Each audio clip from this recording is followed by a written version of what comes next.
இந்த வீடியோ தான் என்னுடைய ஃபர்ஸ்ட் மினி விளாக். இன்றைக்கான லஞ்ச் ரொட்டீன் பார்க்கலாமா?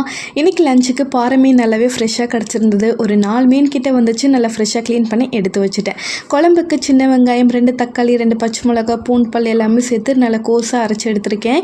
சட்டியில் எண்ணெய் சேர்த்துட்டு 1/4 ஸ்பூன் வெந்தயம், 1 ஸ்பூன் அளவுக்கு கடுகு நல்லா பொரிஞ்சதுக்கப்புறமா சின்ன வெங்காயம், கருவேப்பிலை, 2 பச்சை மிளகா சேர்த்து நல்லா வதக்கி விட்டுக்கலாம். வெங்காயம் கண்ணாடி பதம் மாறினதுக்கப்புறமா அரைச்சி வச்சுக்கிற பேஸ்ட் இதில் சேர்த்துட்டு பச்சை வடை போக நல்லா வதக்கி விட்டுக்கலாம். அதோட பச்சை ஸ்மெல் எல்லாம் போனதுக்கப்புறமா 2 ஸ்பூன் மிளகாய் தூள், 4 ஸ்பூன் தனியாத்தூள், ஒரு 1/4 ஸ்பூன் அளவுக்கு மஞ்சள் தூள் எல்லாம் சேர்த்துட்டு நல்லா எண்ணெயிலே வதக்கி விட்டுக்கலாம்.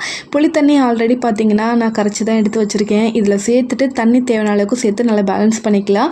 உப்பு செக் பண்ணிவிட்டு உப்பு பத்தலை அப்படின்னா லாஸ்ட்டாக வந்து போட்டுட்டு நல்லா மிக்ஸ் பண்ணி க்ளோஸ் பண்ணி வச்சுட்டு அந்த பச்சை வாடை நல்லா போகணும். அப்போ தான் வந்து நல்லாயிருக்கும் குழம்பு. பச்சை வாடை போனதுக்கப்புறமா மீன் வந்து சேர்த்துக்கலாம்.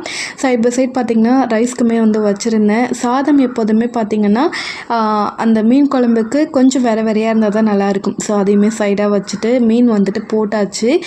போட்டு ஒரு 5 நிமிஷத்துலேயே ஆஃப் பண்ணிட்டோம் அப்படின்னா அந்த சட்டிக்கு பார்த்திங்கன்னா அந்த சூட்லேயே வந்து மீன் நல்லாவே வெந்துடும். அதுக்கப்புறமா ரசம் கொஞ்சமாக வச்சுருந்தேன். ஃபிஷ் ஃப்ரைக்கு பார்த்திங்க அப்படின்னா மிளகாய்த்தூள், மஞ்சள் தூள், உப்பு, லெமன் அவ்வளோதான்.